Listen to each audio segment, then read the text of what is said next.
হলেই আমি আমার বড় সন্তানের খুঁজে পাবো। আমি তোর মা। তুই কি সত্যি কইতাছিস মা? আমি যে তোর সন্তান কিভাবে বুঝলি তুই?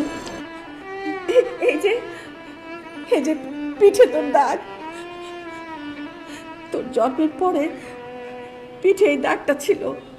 আমি সেই জন্যই পরীক্ষা করলাম এখনো সেই দাগটা আছে কিনা। তোর জন্মের 2 দিন পর তোর বাবা তোর রাস্তায় ফেলে দিয়ে আসছিল, কারণ সে তো অনেক প্রভাবশালী। তার কাছে মানুষের কথার অনেক দাম, সমাজের মানুষের অনেক দাম, কিন্তু একটা মানুষ চিন্তা করে নাই একটা মায়ের বুক খালি করে একটা সন্তানের যে ফেলে দিয়ে আসছে, সেই মায়ের কি হইতে পারে। আমি তোরে অনেক খুঁজছি মা, কিন্তু আমি তো মেয়ে মানুষ, কোথায় পাবো? আর আমি তো জানি না যে তুই ওই সমাজে চলে গেছিস। এই জন্যই আমি জোর করে তোর এই দাগটা দেখলাম, সত্যি সত্যি ওই জায়গায় দাগ আছে কিনা মা।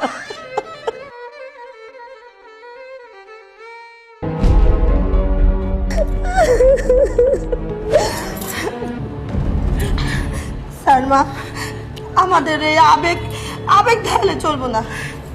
যে মা আমার 2 দিনের মাথায় রাস্তায় ফেলে দিচ্ছে, আমি কোথায় ছিলাম, কিভাবে বড় হয়েছি, কোনো খোঁজখবর নেয়নি। আমার গুরুমা আমাকে মানুষ করেছে, আমার গুরুমাই সব, আমার গুরুমাই আমার পৃথিবী। তোদের আমার প্রয়োজন নাই, তোরা কেউ না আমার।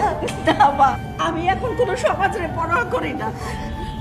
আমি নিজে বলবো তুই আমার সন্তান, তোরে আমি নিজে গর্বে ধরছি। তুই আমার ছেড়ে যাস না মা, তোরে আমি এত বছর পরে খুঁজে পাইছি। আমি তোরে যাইতে দেব না মা। ছাড় মা, তুই আমার ছাড়। আমি আর এখানে এক মুহূর্ত থাকবো না, তুই আমার ছাড়। শোন না মা, তোর পরিচয় পাইছি, এতে আমি খুশি মা। আমি এতদিন জানতাম না কে আমার মা, কে আমার বাবা, কিন্তু আমি গুরুমাকে ছাড়া আর কাউকে মেনে নিতে পারবো না মা। তুই ভালো থাকিস।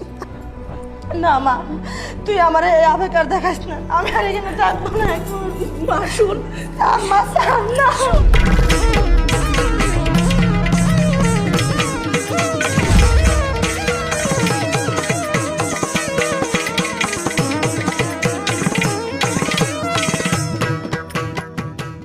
আমাদের ভিডিওটি ভালো লাগলে পেজটিকে ফলো করুন, বেশি বেশি লাইক, শেয়ার এবং কমেন্ট করুন।